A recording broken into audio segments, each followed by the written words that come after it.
Hello, everybody. Good afternoon, and welcome to our latest SciSec webinar, the Psychology of Cybersecurity. Before we begin, just a few quick housekeeping points to give to you. This session is being recorded, and it will be shared with our members. The recording and slides should be available within 5 to 7 working days. So if you need to step away from today's session, you can catch up later. This webinar is also CPD accredited for 1 hour, and all attendees will be sent a CPD certificate of attendance. Again, please allow about 5 working days for receipt. To minimise background noise, all attendees are muted, but we do encourage interaction through the Q&A feature. So feel free to submit any questions at any time, and we'll aim to answer them during the dedicated Q&A session that we have. Finally, if you experience any technical issues during the session, Microsoft Teams can often be corrected by refreshing your browser or reconnecting. And you can also use the chat function, and I'll look to assist where possible. And that's all for me. I'm now going to hand you over to Sarah James, who is currently chairing today's event. Over to you, Sarah. Thank you so much, Dom, and good afternoon, everybody. What a pleasure to be here. And I think Dom said record numbers of people have signed up for this webinar, just really showing how important the human factor in security is. So yeah, my name is Sarah James. I'm a fellow at SciSec, Chartered Institute of Information Security, as you already know, and also CEO at Layer 8. And I'm so pleased today that we can be joined by Dr. Sarah Zheng and Tarnveer Singh to talk through our webinar today, which is the Psychology of Cybersecurity, Human Behaviour in the Age of AI. Now, Sarah and Tarnveer are authors of the book, The Psychology of Cybersecurity, and it really advocates for, yes, there you go. Sarah is showing it on her screen, but we'll also, I think we should put the link to it in the chat as well. It looks like a really, really good read. It's on my reading list for sure. But yeah, the book advocates for a deeper understanding of human behaviour, and really that is going to be essential if we're going to strengthen our defences, which is a statement that I definitely concur with, having worked in the industry for quite some time. Now, I've had the pleasure of having a bit of a sneak peek of what Sarah and Tarnveer are covering today, and you're definitely in for a treat because they are linking academic research around neuroscience and cybersecurity, but also getting into detail around practical application, particularly around some of the leadership roles that we have in security, how we might need to deal with some of the psychological stresses of the role, and also stakeholder management. So in terms of the agenda, we're going to spend about 20 minutes or so listening to Sarah and Tarnveer talking about some of the key things that have come out of the book. Then we're going to have a session where I'm going to ask them some questions and get into some details about a few particular topics. And then we're going to have dedicated time for Q&A. As Dom mentioned, please try and use, if you've got a question, the QA function. You should be able to see that in the top of your screen, hopefully, or somewhere. So next to the chat, there's a Q&A box. It just means that we can really find those questions and make sure that we answer all of them. So having said that, I am going to now hand over to Sarah and Tarnveer to introduce themselves and run you through their talk. Thank you so much. Thank you so much for that wonderful introduction, Sarah. I'm really happy to be here. I'm currently a research fellow, an academic at University College London, where I investigate the crime and security implications of new technologies. Before this, I did my PhD on social engineering attacks, where we really honed in on what are the psychological tricks that people use to create phishing attacks. And so a lot of the things that we talk about in this book comes from that line of research. My study background is in psychology and neurosciences. And between these two things, I also worked in industry for a couple of years in AI and data science. Maybe Tarnveer, you want to say something? Thank you, Sarah. So my name is Tarnveer Singh. I'm a fellow with the Chartered Institute of Information Security and the British Computer Society. I've worked as a CISO for a good while now, and I'm also a director at my own consultancy. So security is something that I'm really passionate about, and I'm really proud to have worked with Sarah on this book together. So hopefully we can share a few insights today. Sarah, over to you. Yeah, I'll start sharing my screen. So when we look at the world we live in now, it seems that almost every 4 to 10 seconds there's a cyber attack happening somewhere in the world. We're deeply intertwined with the digital technologies. The reason that we can have this webinar right now is because we are highly dependent on, indeed, computers. So in preparation for this webinar, I asked ChatGPT, actually, can you create an image of a hacker for me? And this is what it came up with, a guy that seems in a very dark place with this black hoodie on and looking at a computer screen. But actually, this is not so, this is quite far from the actual reality of a lot of hackers nowadays. So in the first part of our book, we really honed in on what are these people, or what drives these people that become hackers eventually and create the cyber attacks that are threatening organizations. It turns out that the vast majority of hackers nowadays are teenage boys. And it's this picture is much more a realistic representation of people who conduct cyber attacks. And with the technologies that are emerging now, for instance, artificial intelligence, different types of robots, self-driving cars, and even brain-computer interfaces, the cybersecurity landscape is going to change quite drastically, I would say, in the next 5 to 10 years, because also these cyber criminals are going to get access to these kinds of emerging technologies.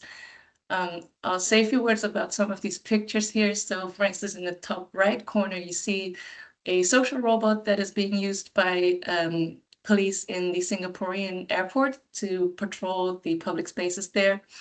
And you can imagine that if someone were able to hack into those kinds of robots in the future, what kind of data they might get access to, what it could be used for instance, for espionage practices. But also in home, we know that Tesla is investing in humanoid robots like the one in the top left. Imagine the security risks there. Not to talk about brain-computer interfaces, where literally there's a person here in the UK who claims to be the first cyborg who was born without the ability to see colors. So he worked with a surgeon to get this sort of antenna-looking device implanted in his brain, which translates colors into sound frequencies, so he can perceive sound in a different way. And so all these technologies and sort of the symbiosis between humans and these devices is going to create a whole new world of cybersecurity threats.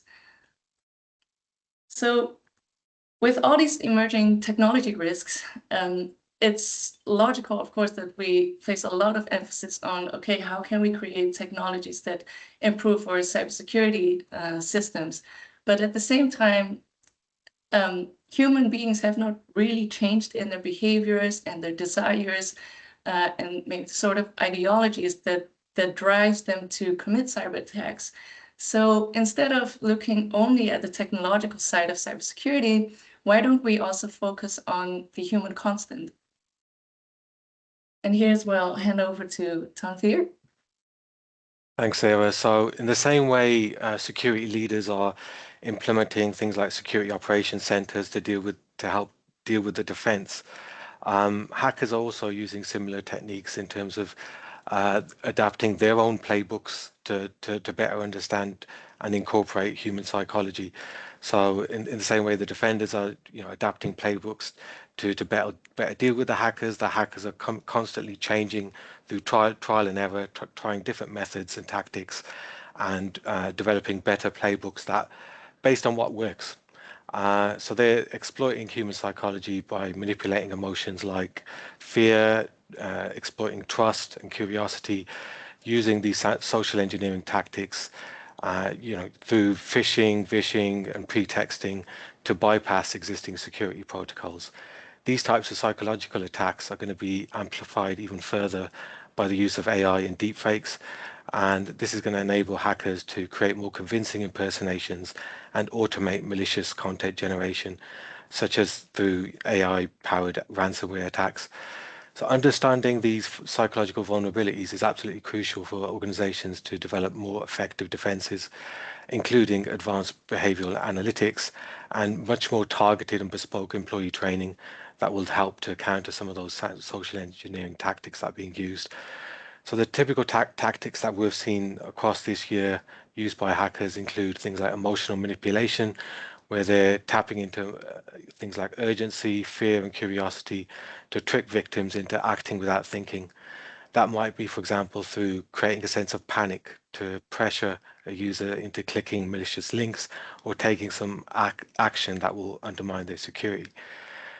They also play on authority and trust. So impersonating figures of authority, such as the chief exec, a key representative of the company, or indeed the IT department, to build trust and exploit that victim's natural inclination to comply with requests from those trusted sources. And another tactic is through social proof and empathy, by creating scenarios that help someone appear to be the socially expected response, or by posing as someone in distress. Hackers can leverage principles like social proof and empathy to gain access and to lower a victim's guard. And the last tactic is through baiting and pretexting. So hackers often offer enticing and false narratives like free downloads or prizes to bait victims into compromising their security.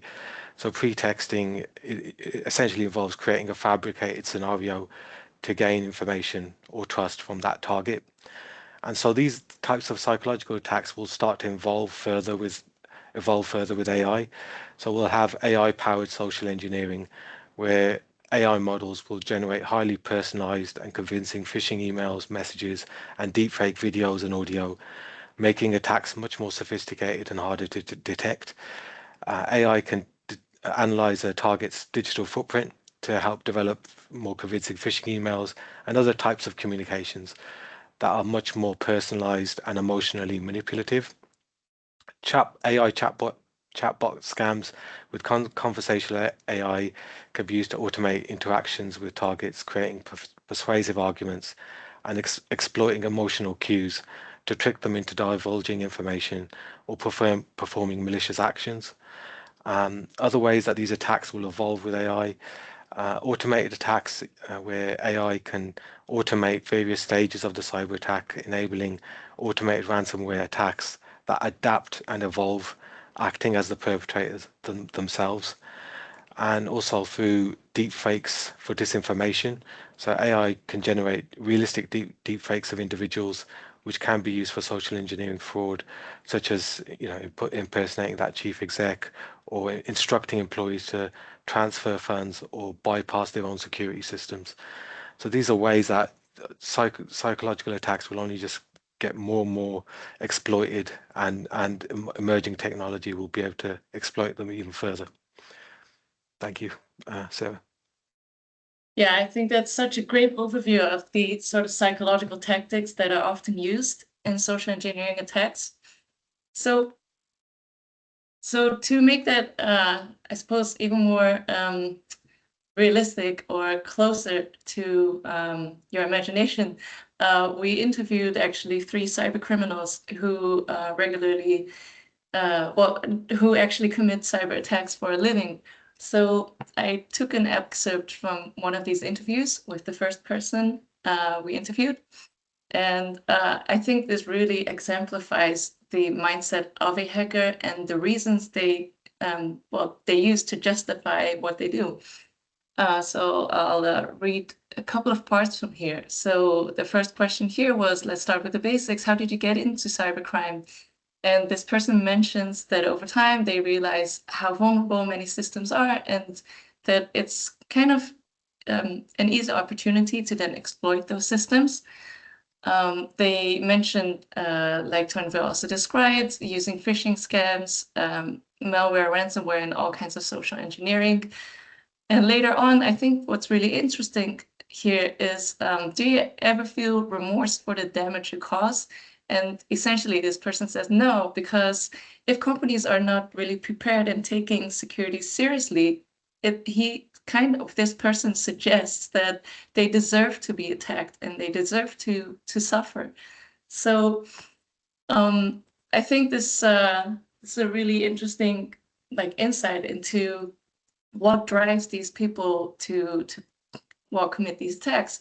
And when we look further into older research where cybercriminals have been interviewed, one of the major factors, maybe not surprisingly, is financial incentives.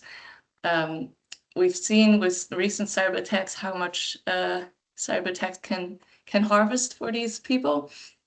But on the more psychological side, there are a couple of factors that seem really common to these people, which starts with this sort of fascination with how the computer systems actually work, and a potentially political ideology that certain corporations that people might target could reveal that they might be, I don't know, climate activists, or they might act on behalf of a nation state to commit these attacks.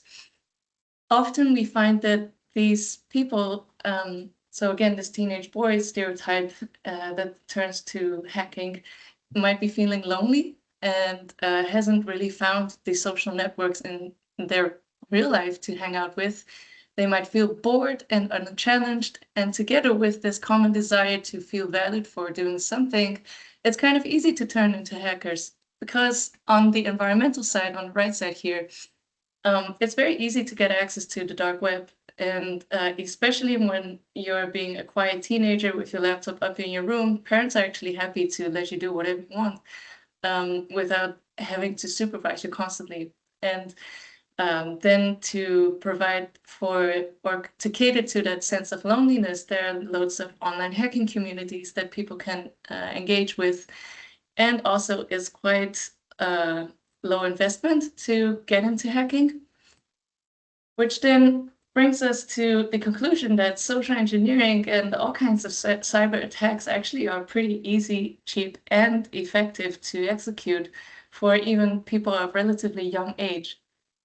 And it's only going to get worse, as I said in the very beginning. And so what we should be thinking of is, are there other types of methods that we can, for instance, take from situational crime prevention, from traditional crime settings, to provide cyber physical deterrence to prevent people from going into this nefarious route of becoming a cyber criminal? And so a couple of questions that I think we should be asking ourselves is, how are we doing as a society to prevent teenagers from following this path? Is it economic uncertainty and maybe competitive labor markets that is even further increasing this group of resentful young people that turn to cybercrime? And like I said before, there are many methods from situational crime prevention that we can use as inspiration to reduce hacking opportunities, which we allude to in the book as well.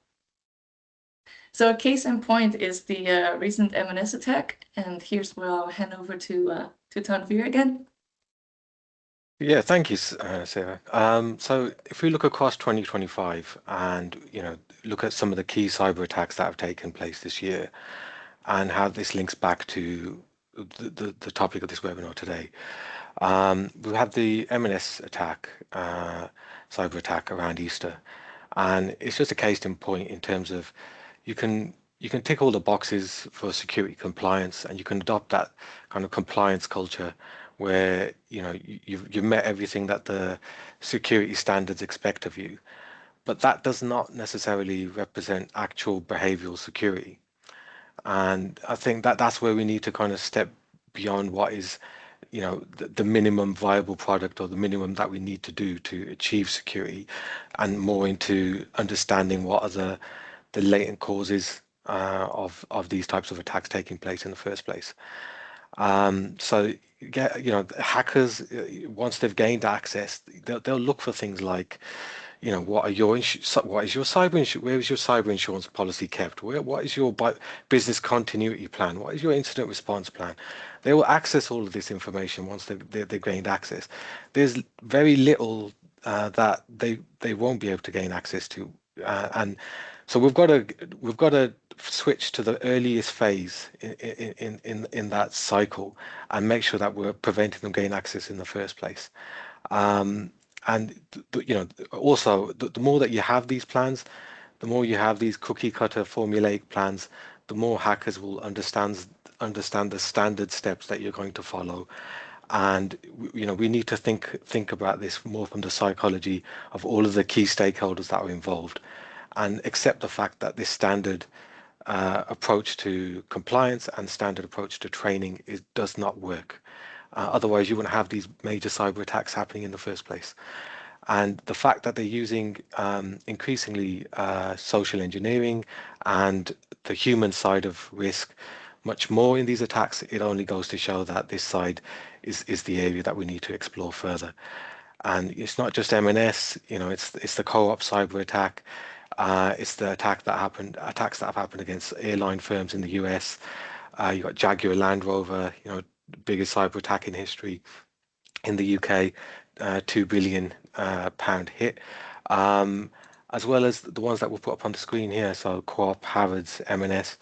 I myself, I'm in the insurance sector as a security leader, and you know, if you only need to look across the Atlantic to the US and see how many health insurance firms were hit recently using exactly these tactics.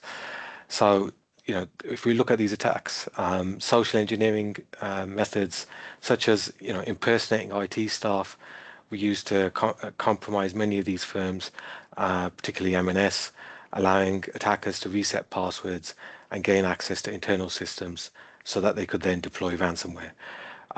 These attacks highlight vulnerabilities such as weak IT help desk verification protocols and poor network segmentation from the technical side, emphasizing the kind of the need for really robust employee training, better verification protocols, as well as improved, you know, incident response plans. And in terms of the role of social engineering itself, you know, attackers posed as IT support personnel and tricked help desk employees into resetting admin passwords. They were exploiting human weaknesses, exploiting human behavior by creating a believable, well, false narrative, which is, you know, the characteristic hallmark. And, you know, they were able to successfully gain entry. So, you know, bypassing initial safeguards and gaining access to those internal networks. And in the M&S and Co-op and the Howard attacks, it just showed that this is really a coordinated campaign. It's a coordinated effort using similar kind of social engineering tactics, which, you know, were linked to the, you know, the scattered spider group. But essentially, it's you know, it's the human side that seems to be consistently coming up as a trend across all of these major cyber attacks. And once inside, they were, you know, they were easily able to just sit and watch, understand the lay of the land, and then deploy ransomware right at the end when they had absolutely everything they needed. They had all the net data they needed to exfiltrate, and it was the very last step in the process. So that they'd gained access for a considerable period of time. And you know, M&S's systems were initially breached through a third-party contractor, and again, it goes to show how you know, across not just the main company we're at, but across the supply chain and third parties, we need to be working more cohesively and considering this human risk. Lessons and kind of key preventative measures. Again, you know, yes, you can implement self-service password reset. You can issue clear guidance on, you know, what information the help desk should or should not be asking. Help to build that understanding amongst employees of what they will be asked and what they won't, and strengthen their ability to question when they're being approached, whether they're being approached physically at their premises, challenging people and checking their ID cards, or whether when they're remote working, challenging people who are asking for information that they may not require. So that strengthening their ability to question everything and question and challenge is absolutely key, as well as the consideration of technical controls. So, like I said, self-service password reset, the use of biometrics, use of MFA, again, creating those technical layers as well to think of security way beyond simply just passwords. Improving network segmentation, that also helps on the technical side and incident response planning, but bringing it back to the human side of it. Regular staff training, which really is directly linked to what security incidents or near misses have happened that year. So really tailoring your training to the real life mistakes that employees are making, using lots of examples, recent examples throughout that training to help embed that, and making it bespoke to the day-to-day working of specific groups of employees. So it's clear how that links back to their day-to-day life. And one last thing I'll mention is around red team exercises. This is really important because conducting regular testing and exercising of routes into the company, whether that's physical entry, social engineering via telephone, email, social media, or through Teams, test your employees' actual working knowledge, and don't just assume because you've ticked the box for security training that's sufficient. Test their actual knowledge day to day, unannounced, if need be, and identify weaknesses and routes into the organization, and tailor that training so that you have a virtuous cycle of training and testing, and that will help to embed continuous improvement. Sarah, back to you. Yeah, thanks, Tarnveer. I think that is really a great example of how just having technical skills is not enough, even as a hacker, but also as a cybersecurity professional. We also really need to understand those human factors to be able to defend ourselves better in the end.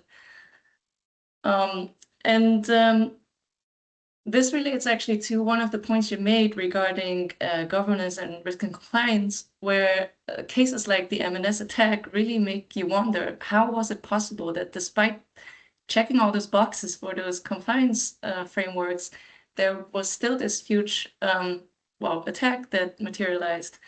And one of the points here I wanted to make is that when we look at studies on phishing click rates with simulated tests, it seems that 5 to 20% at least of employees in an average organization keeps on clicking on these phishing links, regardless of how many trainings you give to them. So the question then really becomes is it the quality of the training that's not good enough, or is it a specific type of employee that is very vulnerable to these things, or are the phishing attacks just getting too good because of AI?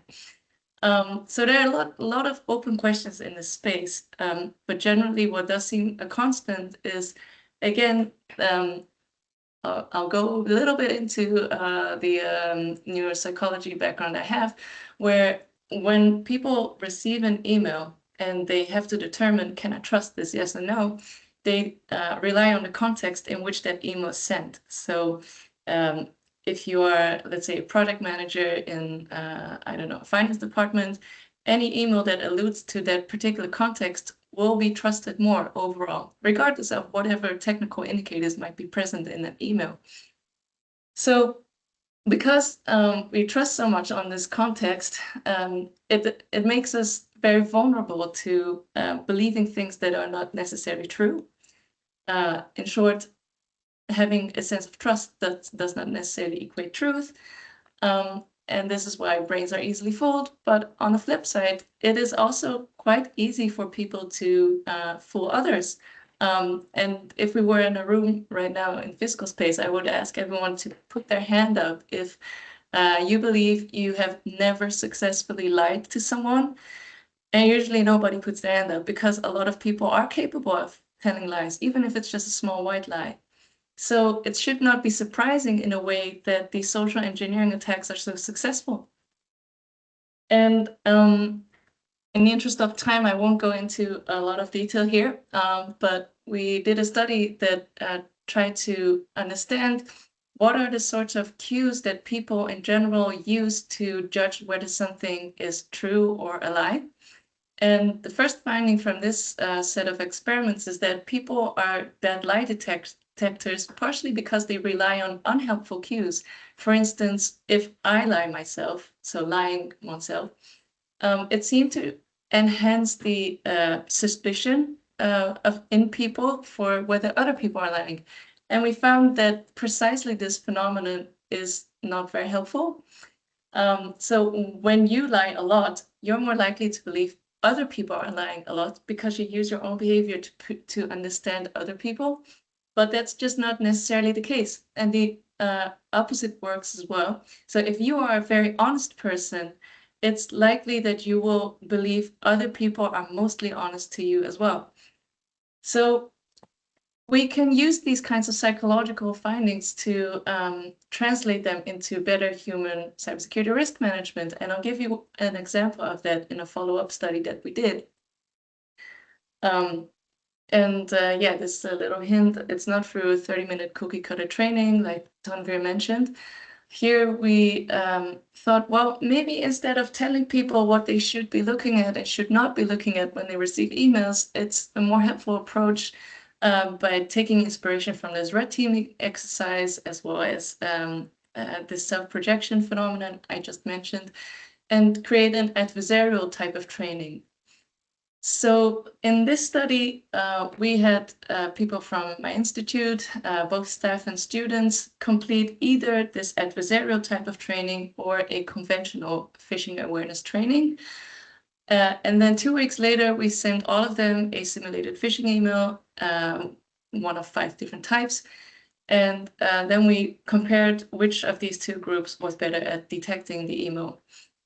So I'll explain what adversarial training in this case is.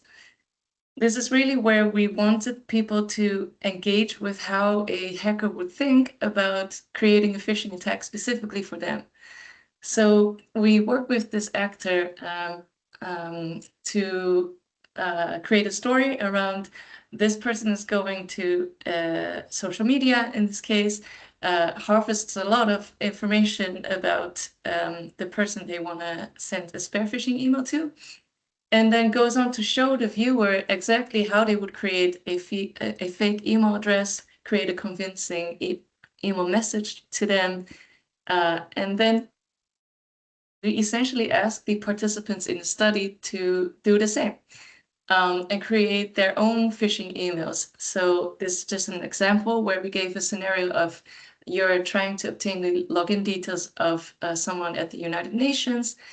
And this is an actual response of one of our participants on the right side, where they created a fake email address, systems.security@unadmin.com, and I would say quite a convincing email message.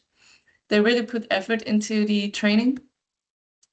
And then when we compare the click rates between the conventional group and the adversarial group, we see that the conventional group had about a 15% victimization rate. And just to reiterate, conventional training in this case means giving people advice on how to detect phishing emails. So we told people in a similar kind of video setup, do not click on links, always check sending email addresses, hover over links that you find in emails, etc., etc. And then when we look at the adversarial training group, although it's a smaller group overall, the victimization rate was around 5%. So in a way, you could argue here, based on these results, that adversarial training is about 3 times more effective than a conventional approach to cybersecurity training. And although this is a small sample and in an academic organization setting, we believe that this other kind of psychologically rooted cybersecurity training could be a really promising avenue for, well, training your people in a more effective way. But even here, we saw that in the adversarial group, there were 2 people who clicked on one of the phishing emails that we sent. So at the same time, we also want to make the point here that it doesn't matter how much effort you put into your cybersecurity measures, whether that's your technology stack, whether it's awareness programs and training, there's always going to be a small percentage of risk of a person who might be stressed or going through a divorce who will click on a phishing attack. So then one of the topics that we talk about in the book as well is how then can you build this resilience for the long term? How do you recover from those cyber incidents? And this really has to do with how we respond to these types of adversities. I'm sure in the Q&A, Tarnveer can also explain from his wealth of experience how he's testing that out in his current organization with red teaming exercises, etc. So what we want to leave you with here with this presentation is really a couple of questions to reflect on, starting with what does an acceptable level of human risk actually look like in your organization? Or in other words, what is a sufficient level of cyber awareness and hygiene? And what psychological methods have you actually tried in your organizations to reduce human risk? Would you consider, for instance, an adversarial training, or would you consider looking into the specific language that you use when you try to educate people about cybersecurity? Because it could be the case people don't generally like to be told what to do. So maybe instead of saying, hey, you shouldn't click on links in emails, we should change our language there and try out a different approach as well. And also in the interest of time, I'll leave it at this, and happy to take any questions. Brilliant. Thanks so much, Sarah and Tarnveer. What a fantastic mini insight into your book. And I know there's lots more juicy stuff in there. I just want to pick up on a couple of points, and then we'll come to people's questions alongside the ones that we wanted to investigate. A couple of things that really struck me. First of all, around hackers updating their playbooks, and it's really interesting because today I was learning on another call about click fix attacks, where hackers are actually getting us to paste malicious code directly into command lines, kind of playing on all the updated security things that we've put in. And your point as well, Sarah, around let's focus on the human constant, because it's almost impossible to keep everybody in our businesses up to date with all the different new techniques, but actually the constant is that that slightly odd behavior, that's something that's not quite right, and building that muscle around, we know these things are going to happen, but let's ensure that people know what to do if it does, like making sure that that behavior of reporting is something that's completely instilled, people know how to do it, and they feel able to say, I just need to stop a minute and reflect on this. Yeah, I don't know if you wanted to add any points to that, Sarah or Tarnveer. I 100% agree with what you just said, and yeah, I'm not sure what to add, to be honest. Yeah, I think that, like you said, it's the human constant. So, there's always going to be technical means that we can deploy to fend off certain types of cyber attacks. But you end up reaching a point of diminishing returns based on the technologies the hackers are using and the technologies that you're deploying. So, if they've got AI, you're using AI. If they're using machine learning, you're using machine learning. If they're using certain techniques, you adapt yours to try and match theirs. But once you've matched them, you reach the law of diminishing returns, right? So what do you then focus on? Well, the reality is there's human beings in all of our organizations, and we need to focus on that side, and that's the constant that's always existed. And if we look at the trend across this year, you can see quite clearly it's not it's not the ransomware. The hackers had ransomware 2-3 years ago. Yeah. They've had that in the back pocket ready and waiting. But now they've switched to social engineering and tricking human beings. and they'll use the easiest point to get into the organization. So why use all this emerging tech and AI and all the rest of it when you could just simply deceive somebody? And once you've got that foot through the door, you've seen this year, they've sat there for months on those internal networks, absolute months, sat there assessing the lay of the land before they, escalated their attack. And that they really understood those organizations inside out and out, had access to all of their sensitive information. And then only at the last stage thought, okay, we've got all these technical means in terms of ransomware, let's deploy that. That was the last stage. So the human constant is really where we need to now focus. Yeah, thank you both. Two other quick points as well.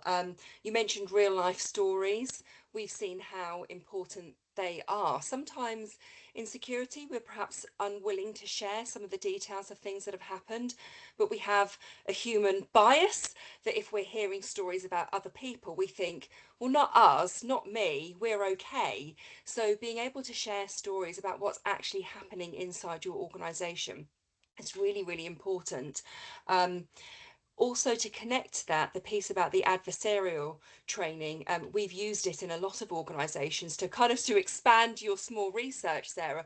It really does work because people can figure things out for themselves, and we know as human beings, if we learn something on our own terms, we're much more likely to own that and live it.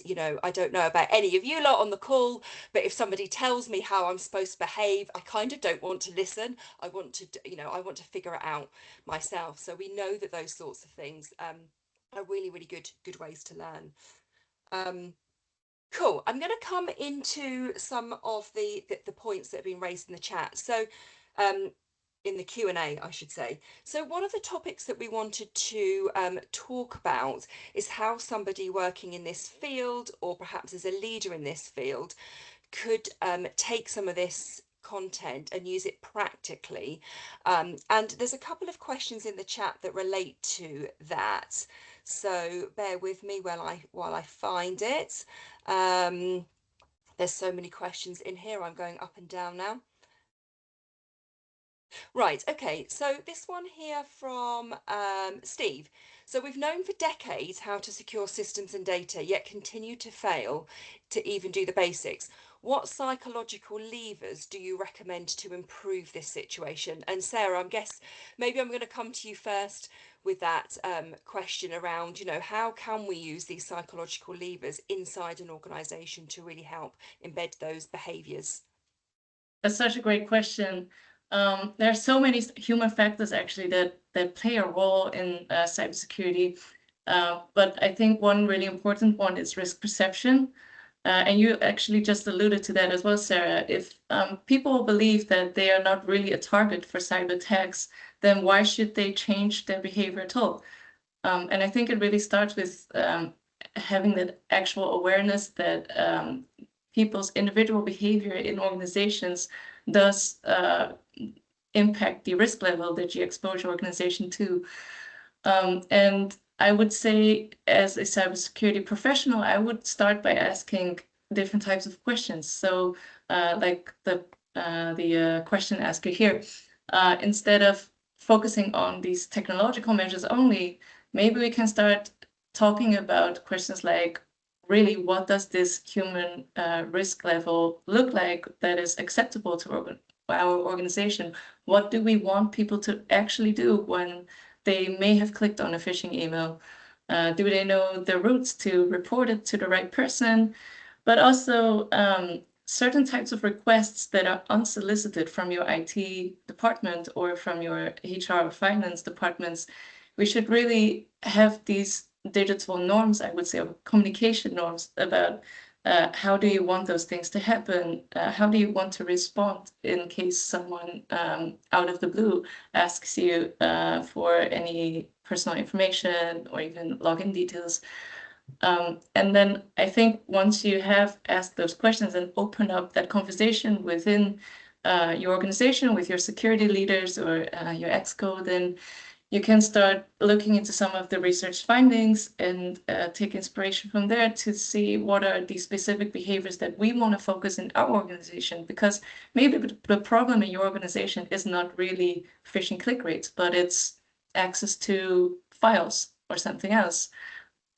So it's really try to hone in on what context matters to you specifically here to determine what behavioral levers you want to tackle.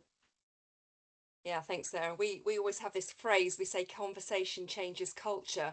Mm. And actually being able to ask really good questions is a skill, because it's really about, obviously as a security person, we understand and we know the risk. As a business person, they understand that, you know, they're part of the business and what they're trying to achieve. But if we can come to a conversation where it's really truly about understanding each other, then we can often find some really good paths to move forward. So Tarnveer, you're off mute. Do you want to add something? Yeah, just to expand on the points Sarah already made. I mean, obviously, we need to start deploying more psychological techniques. So, you know, with psychology, there is a toolkit there in terms of how to influence secure behavior. So we need to start to think of security not just as by those security standards and frameworks and the technical, technical compliance side, but think of it more as a behavioral ecosystem and how we can, embed those secure behaviors. So think of things like, in psychology, there's cognitive load theory. How can we simplify our interfaces and reduce decision fatigue to prevent those errors happening in the first place? Behavioral nudges, so using defaults, framing, and prompts to help guide secure choices, so help make it easier for employees. And social proof and norms, so highlight positive behaviors. So, in your organization, instead of saying, here's, 10% of you have done this wrong, why don't we say, well, 90% of the team updated their passwords, and then and use Such a that great point. use that to drive conformity. And threat perception models, tailoring messaging to match the user's perceived severity and susceptibility. And the last one's just around, the formation of habits. Just really reinforce secure behaviors through repetition, reward, and environmental cues. And that's the way you're going to get those right habits amongst employees, and really ensure that that you're driving the right behaviors. Because until you do that, you can't really blame the employees, can you? Brilliant. Thanks so much, Tarnveer. There is a lot of research and evidence that positive reinforcement works far better than negative reinforcement. I mean, obviously, that's not to say that there has to, there can't be any consequences. Of course, there does need to be, but positive reinforcement is really powerful because it doesn't just sort of help the person, it also helps people understand that there is something that we can do to counteract these things. Sometimes we hear so many negative stories, we sometimes think, is there any point? Is my little behaviour actually going to help?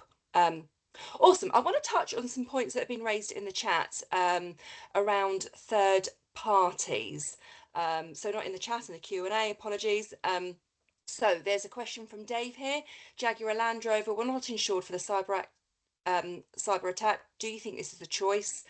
Insurance should be left to a company. Sorry, that isn't about third parties. It's about insurance. We'll come to the insurance ones first, then, and then we'll talk about third parties. So yeah, Tarnveer, maybe this one is for you, working in the insurance sector, possibly legislating all companies must be insured. Your thoughts? Oh, that's almost like baiting. I think it's. I could do a webinar on just this cyber insurance and its effectiveness. I think at its very best, cyber insurance should be seen as a backstop. That's all it's there for. It's not a replacement for security. It's not a replacement for good security. It's there if every single line of defense has failed, and you need to then approach your cyber insurer and say, please bail us out of this awful predicament that we're in. Well, we need to flip that narrative back to good security and preventing us ever having to go to them in the first place. And human security, I'd say, is the area that's being certainly a growing area of risk this year. And I think moving forwards, yes, there'll be AI-related attacks. Yes, there'll be a huge number of attacks based on emerging tech. But this is a constant that we can't avoid, and we need to start developing better muscle memory amongst our employees, and reinforcing the right behaviors and approaching it as a behavioral ecosystem. And the reason that we essentially wrote this book is because we have, as an industry, way too many silos. I'd say many organizations are very fearful about sharing information about what's happened in the organization. So you may have, a lot of rich information about how employees are being targeted, security incidents that have happened in your organization, but we keep all of that information locked within our organizations, and we don't let research take place. So there's some fantastic researchers out there like Sarah that are making huge strides in, and that really want to get involved and support our organizations to better understand and better use that data to drive better outcomes at the other side of it. But if we start to form these silos and not let research take place, then we're going to be putting ourselves on the back foot. Whereas the hackers, they're colluding, they're working together, they're finding out what works, they're sharing information. So we as an industry really need to unlock the doors to our organizations and let research take place and provide support to researchers. And yeah, in terms of cyber insurance, there, let's not forget there's huge numbers of exclusions. There's all sorts of things in there in the black and white, in the small wording that you could, when you only realize in an actual event, when you go to the cyber insurance, say, please can you bail us out, and they say, well, if you refer to page 25 in the small print, you're not actually fully covered for that type of eventuality. And there's many organizations, to all the security leaders out there, I'd ask them to please look into their cyber insurance and see if they're covered for social engineering. They may find that they're covered for software vulnerabilities, they're covered for ransomware, but they may find they may not be covered for social engineering. So they may want to look into that as well. So just a few lessons from practical life, really. Yeah, thanks, Tarnveer. I was at a session yesterday. Oh, well, not yesterday, last week, with a cyber insurer who kind of like said, yeah, they hardly ever pay out. So, and that was them saying it. Cool. Okay, let's talk a little bit about third parties then. So we've got a question here from Dave about, he says, Jaguar Land Rover were not insured. No, I'm reading the same one again. Sorry. I will actually get to the right questions in a moment. Okay.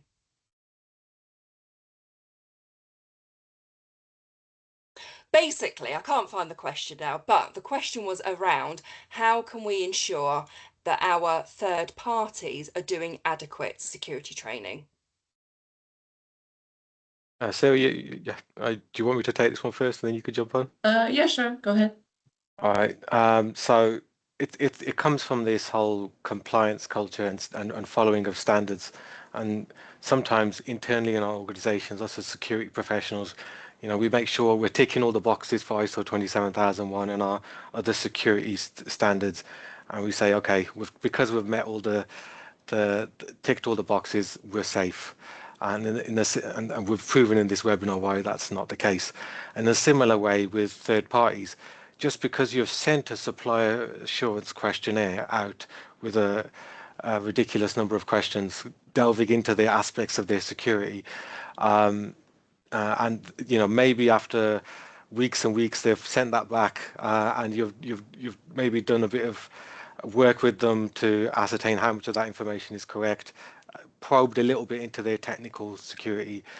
Does that mean that you've obtained a copy of the ISO 27001 certificate and assessed when they did their last pen test? Does that mean that you've assessed that supplier or third party sufficiently? No. That's the honesty of it. The reality is we need to start considering the human aspects of those third parties as well. So how effective is their security program? How well are they considering human risk within their organizations? So referring back to one of the cyber attacks that happened this year, it happened, let's say the M&S cyber attack, it happened through, and some of the others ones as well. They happened through the Jaguar Land Rover, I believe. It happened through a third party. So I think that was with TCS. It happened through a third party, and social engineering was involved, and countless other examples this year of social engineering being involved. Are we probing the human risk side of our third parties, and considering that aspect of it as much as we are focused on the technical aspects of security with those third parties? That's the side we need to start to better get a gauge for.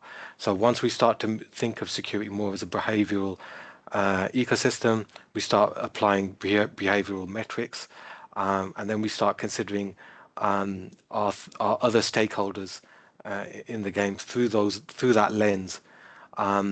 Until we start to do that, we're not going to achieve better security just by asking for copies of the ISO 27001 certificate and a few technical questions. We're not going to achieve it that way. No. So yeah, we need to have a more nuanced approach. Yeah. Sarah? Yeah, I would just add to that, that I think it's all coming down to due diligence. Once you want to work with a third party, just make sure that vetting their cybersecurity practices are up to your standards when you do your background checks on them. And also, behaviorally speaking, once you establish the communication between that third party and you, it needs to be very clear to both parties in what way you want normal communications and requests to happen, and that any deviation from that should automatically flag up potential risk. Brilliant. Thank you so much, Sarah. There's loads of questions in the Q&A. I'm going to ask Dom maybe to let us know whether some of the ones that we don't get to we could take offline and answer. But there's two more things. I want to ask Sarah and Tarnveer in a moment just to give one practical tip. But I'm just going to come to one more question here from Suzanne. She says, how do you see the correlation of risky cyber behaviours at home manifesting in the workplace? And do you think organisations who openly care about human factors, not just while at work, can use that to their advantage? Maybe that's one for you to start with, Sarah. Yeah, sure. That's a great question. So unfortunately, there are not many studies that actually look into this in detail. I do know from personal experience that in corporations like IBM, they will say you have to do this cybersecurity training because it will also help you in your personal life. But there's no evidence that that is actually the case.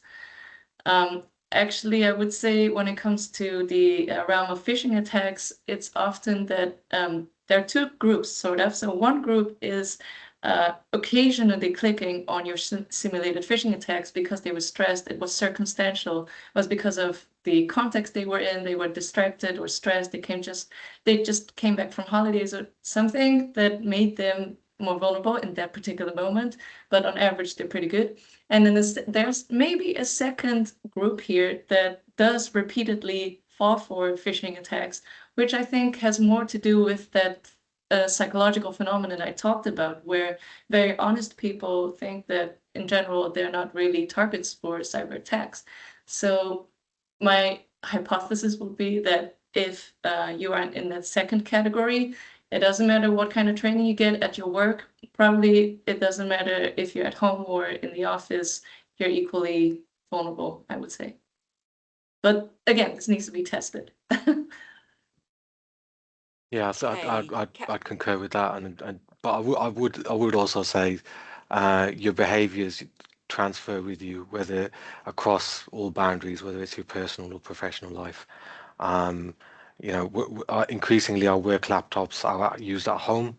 The boundaries of work and personal life is really blurred, and usually if you're how secure you behave in your personal life does have a bearing not a direct link, but a bearing on how you behave in the professional life as well. But we tend to find people do keep themselves secure much more in their personal lives, you know, with their bank accounts and things like that. So we certainly need to encourage the right behaviors through that behavioral ecosystem I mentioned earlier. I think we just lost Sarah. Okay. Maybe Dom, you could take over. Yeah, I think we may have lost Sarah. Oh, hang on, I just need to quickly unmute her.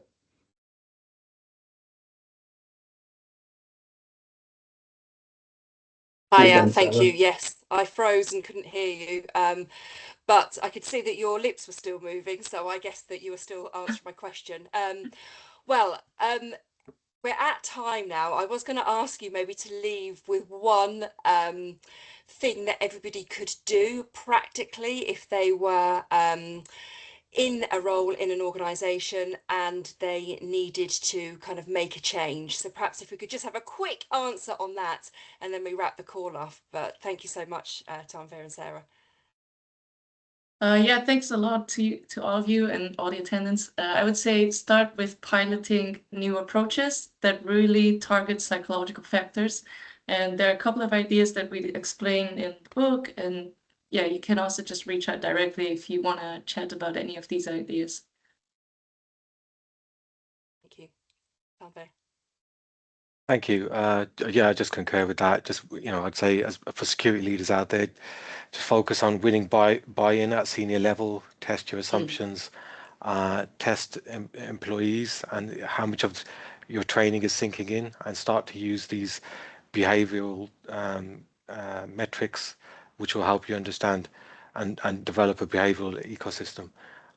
You know, measure what matters and make security and secure behavior the easy default and rewarded choice. Brilliant. Well, thank you so much. The comments in the chat are amazing. Everybody's thought this was a fantastic session. And yeah, any questions that we didn't manage to answer, Dom, let's have a look at those and see if we can get back to people. Thank you very much and enjoy your afternoon, everyone. Yeah, absolutely. Thank you so much. Thank you so much. Thanks, everybody. Yeah, quite a number of questions. So we'll look to try and follow those up with a resource piece for members. And just to confirm, recording and slides and CP certificates circulated next week. And a quick plug for SciTech Live, because Sarah is hosting a human aspect workshop on how you can truly change behaviour and culture in cyber with another great panel. Search SciTech Live or follow us on LinkedIn. Thanks to everyone attending. Have a great rest of your day. Thank you. Thanks all. Thank you. Bye-bye. Bye.